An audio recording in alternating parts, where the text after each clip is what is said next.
bingung gue sama kalian sampai akhirnya gue sekarang kan, wahai seluruh rakyat dan seluruh pejabat, hidup kita di dunia ini sementara, yang kekal nanti di akhirat.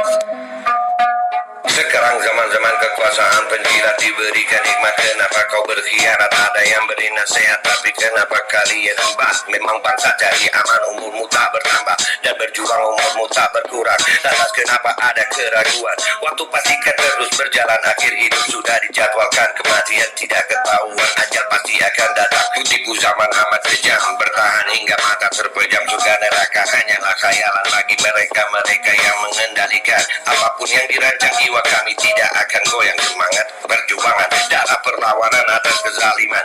Darah kami ini darah pejuang, takkan tumpang sampai ajal akan datang. Wahai para pejabat yang berkhianat kepada rakyat, catat lagu ini baik-baik. Darah kami pejuang bukan penjilat. Sengaja kali ini aku bikin ini syair-syair berdarah keras menyindir manusia berpangkat yang gak bisa mikir. Joget-joget, nyanyi-nyanyi, bawa kopi sambil nyinyir. Sambil nyinyir, jangan nyinyir. Jangan nyinyir kalau nggak bisa mikir. Jangan lupa ngopi.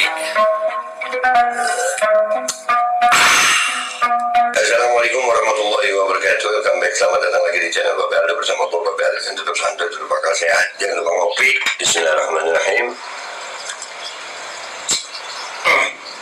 Alhamdulillahirabbil alamin. Wassalatu wassalamu ala sayyidil mursalin.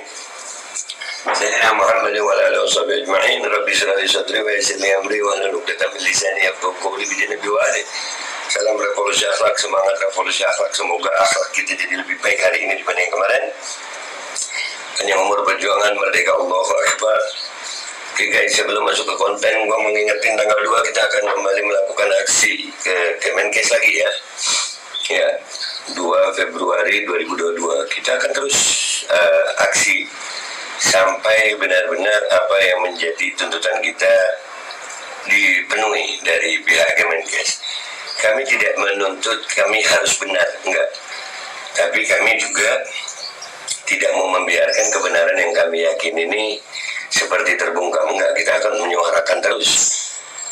Karena sebelum adanya diskusi, maka kedua pendapat yang berbeda itu masing-masing masih bisa merasa benar gitu. Dan ini sudah gue suarakan dari dulu sebenarnya, waktu gue kan udah sampai gue tampilin gue di ID bersama Profesor Adib dari ID di TV One ya kan. Ya, sampai hari ini diskusi dua pendapat yang berbeda ini tidak pernah terjadi, dan ini akan terus kami lakukan karena dalam ilmiah, dalam sebuah kajian ilmiah, argumentasi diskusi itu penting sekali. Dan karena kami meyakini ini kebenaran, ya maka kami akan memperjuangkan itu. Jadi tanggal 2 Februari kita akan ketemu lagi di Kemenkes. Insya Allah mungkin kali ini Kemenkes dapat hidayah mau nerima kita gitu. Oke, kenapa sih kita memperjuangkan kebenaran nih? Seperti yang konten gue kali ini nih. Masih ingat nggak kira-kira ya 10 hari yang lalu gue ngomong masalah DBD, demam berdarah. Demam berdarah itu turunnya nilai trombosit dalam darah. Itu di salah satu ciri-cirinya adalah salah satu penyebabnya adalah DBD, demam berdarah dengue. Akan tetapi sebetulnya trombositopenia itu penyebabnya bisa banyak. Dan ini sudah gue omongin juga di DPD RI, masih ingat gue, masih ada Dr. Hermawan, ada Ibu Fahira. Gue bilang bahwasannya patut dicurigai, diselidiki secara ilmiah.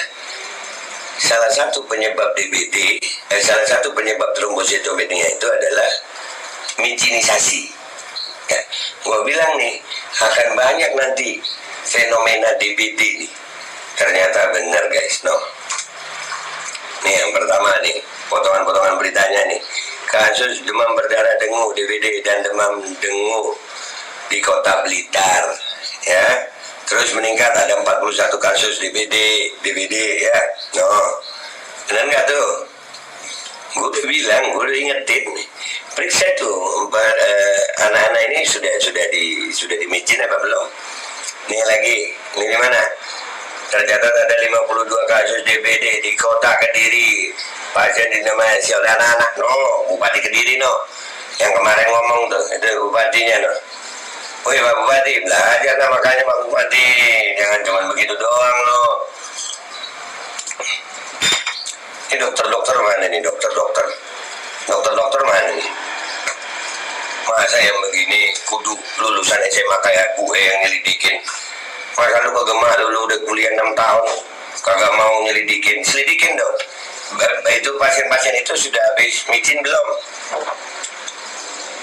Nih lagi, waspada DBD, 15 anak di kota Surabaya terserang demam berdarah, 1 diantaranya meninggal dunia. Nah, demam berdarah lagi kan? Udah gue bilangin, demam berdarah itu trombositnya turun, nilai trombositnya turun.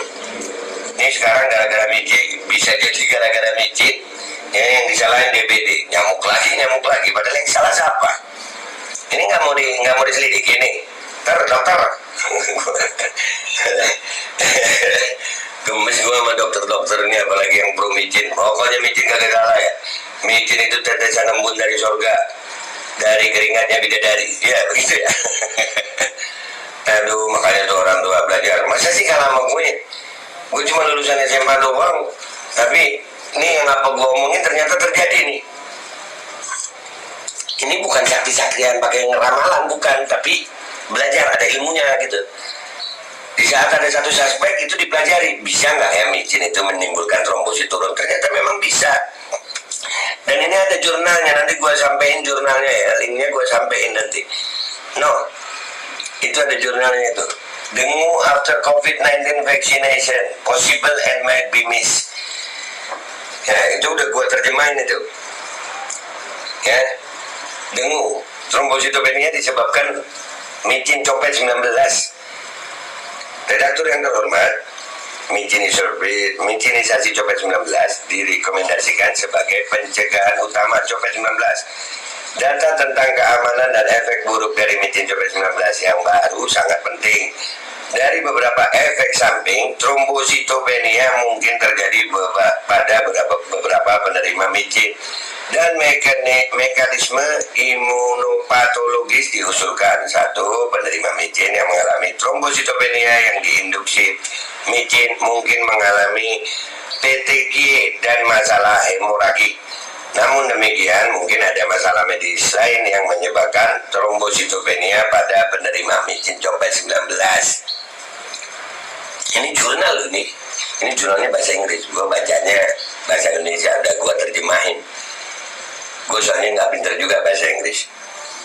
Seorang wanita berusia 38 tahun datang ke dokter 2 hari setelah menerima micin vektor virus copet 19. Dia menderita mialgia, demam dan ruam kulit, dan mengunjungi pusat medis. Tanda-tanda vitalnya adalah sebagai berikut: suhu tubuh 38,5 derajat, tekanan darah 120/80, Hg denyut nadi 85 per menit, dan laju pernapasan 16 per menit. Pemeriksaan diagnostik menunjukkan penurunan jumlah trombosit 80 kali 10,3. Kasus ini awalnya mencurigakan untuk kemungkinan reaksi merugikan micin. Namun demikian, tidak ada kelainan profil koagulasi karena pengaturannya adalah negara tropis yang penyakit hemografik virus umum. Penyelidikan lebih lanjut untuk penyakit hemoragik virus dilakukan. Tes laboratorium lebih lanjut mengkonfirmasi bahwa ada hasil positif dari infeksi virus dengue NS1AG plus VE. Diagnosa akhir pada kasus ini adalah DBD. Pasien menerima terapi penggantian cairan standar. Semua masalah klinisnya termasuk ruang kulit hilang dalam 1 minggu. Artinya orang yang habis micin itu langsung didiagnosa persis kayak kena dengue, trombositopenia. Ini adalah kasus demam berdarah dengue yang terjadi pada pasien yang baru saja mendapatkan micinisasi copet 19 selama 2 hari. Ini adalah kondisi yang mungkin terjadi di negara tropis manapun selama micinisasi massal di seluruh dunia saat ini. Perlu untuk mengenali demam berdarah endemik yang dapat menyebabkan trombositopenia pada penerima micin copet 19. Masalah klinis ini mungkin terlewatkan untuk didiagnosa diagnosis sebagai efek samping micin. Kebetulan demam setelah micin COVID-19 dan penyakit tropis endemik adalah masalah yang mungkin muncul saat ini. Kasus ini adalah contoh yang baik dan praktisi harus menyadari skenario ini ketika berhadapan dengan masalah trombositopenia pasca micinisasi. Pernyataan kepentingan yang bertentangan penulis menyatakan tidak ada potensi konflik kepentingan sehubungan dengan penelitian, kepenulisan dan atau publikasi artikel ini. Dan itu di bawah, karena nanti akan gua cantumin linknya. Ini hasil jurnal penelitian juga. Ada kemungkinan bahwasannya ini efek samping dari micin. Nah ini yang mestinya dilakukan oleh para dokter di Indonesia, ilmuwan saintis yang pintar-pintar. Kenapa nggak mau ngomong sih? Kenapa sih kalian kenapa sih nggak mau ngomong? Bingung gue sama kalian. Sampai akhirnya gue sekarang kan udah berapa 3 ya yang ini ketahuan ini. Jawa Timur semua, Blitar Kediri, ini mana nih, Blitar, Kediri, ini yang bupatinya tuh. Bupatinya, wah nggak boleh melindungi anak apa. Ini perhatiin Pak, ya, jangan nyuruh-nyuruh aja gitu. Jangan langsung bilang demam berdarah. Ini sekarang tersangka utamanya demam berdarah ini, nyamuk lagi. Padahal demam ini bisa macam-macam, termasuk efek samping micin. Jadi begitu guys ya. Mudah-mudahan ini jadi manfaat juga ya, buat orang tua. Jaga anak kalian, jangan sampai anak kalian ya beginilah ya. Dan ini terjadi di tropis ya, wilayah tropis.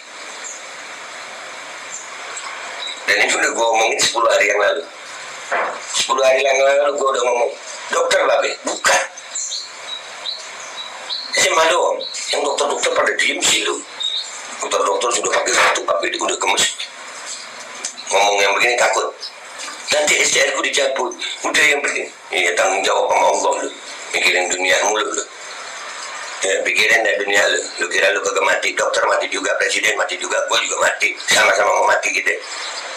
Selama hidup itu coba ngomong yang manfaat. Nanti ada orang, ini termasuk dicurigai sebagai efek samping micin. Masa lu gitu kagak paham gue mending jadi dukun dah. Tapi di Indonesia udah ada tuh yang dukun tuh, bisa nebak-nebak. Serius. Iya. Siapa? Angkat aku jadi murid musuh.